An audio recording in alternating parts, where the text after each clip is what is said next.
सिगां सारावनो प्रभु जिसु ख्रिस्टनि मुङै बयनिसिमबो आंनि गोजोननाय आरो खुलुमनायखौ बे मोनाबिलि समाव हरग्रोनाय जाबाय। बे मोनाबिलि समाव फोरबोनि दोंसे मेथाइ खननो गोसो जादों। आंनि फंबाय जायो थिउबिल इसवारि आरो आं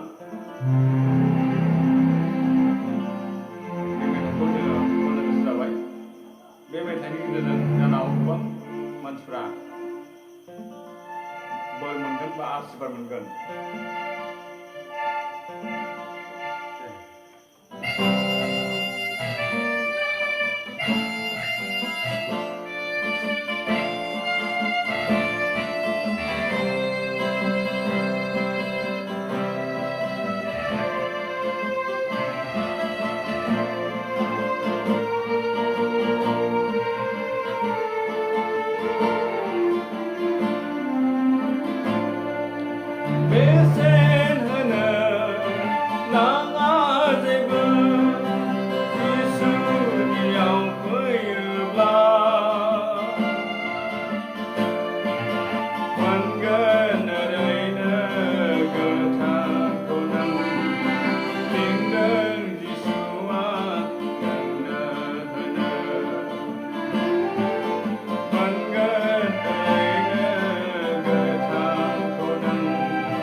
I